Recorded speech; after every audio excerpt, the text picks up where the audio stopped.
പേരുപോലെ നിരവധി ജീവനുകളാണ് ഇവിടെ കുരുതി കൊടുത്തിട്ടുള്ളത്. സൈലന്റ് വാലിയിൽ നിന്ന് ഉത്ഭവിക്കുന്ന കുന്തിപ്പുഴയാണിത്. നിരവധി വെള്ളച്ചാട്ടങ്ങളുടെ സംഗമമാണ് കുരുതിച്ചാൽ. യാതൊരു നിയന്ത്രണങ്ങളുമില്ലാതെ സന്ദർശകരെ കടത്തിവിടുന്നതാണ് അപകടങ്ങൾക്ക് കാരണം. മഴക്കാലത്ത് ഇതേമാതിരി കാഴ്ചക്ക് വരുന്ന ആൾക്കാർ ആണിപ്പോൾ കൂടുതൽ കാഴ്ചക്ക് വരുന്ന ആൾക്കാരാണ്. ഓരോ വർഷവും മഴക്കാലത്ത് നിരവധി ജീവനുകൾ ഇവിടെ നഷ്ടപ്പെടുന്നു. കഴിഞ്ഞ വർഷത്തെ മഴക്കാലത്ത് മാത്രം 5 പേർ ഇവിടെ ഒഴുക്കിൽപ്പെട്ട് മരിച്ചു.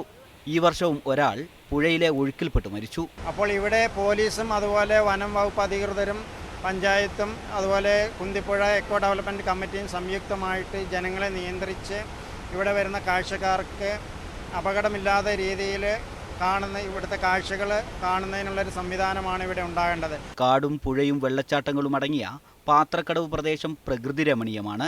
എന്നാൽ ഇവിടെ പതിയിരിക്കുന്ന അപകടം സന്ദർശകർ തിരിച്ചറിയുന്നില്ല.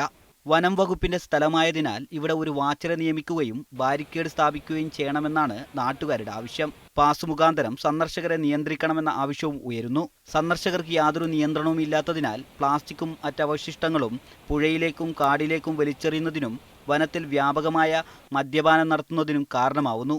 ദൂരസ്ഥലങ്ങളിൽ നിന്ന് എത്തുന്നവർക്ക് കുരുതിച്ചാലിലെ അപകടങ്ങളെക്കുറിച്ച് നാട്ടുകാരാണ് പറഞ്ഞു കൊടുക്കുന്നത്. കാനന ഭംഗി ആസ്വദിക്കാൻ എത്തുന്നവരുടെ കുരുതിക്കളമാണിത്. ഇത് തടയുന്നതിനായി സർക്കാർ ഇതുവരെ യാതൊരു നടപടിയും സ്വീകരിച്ചിട്ടില്ല.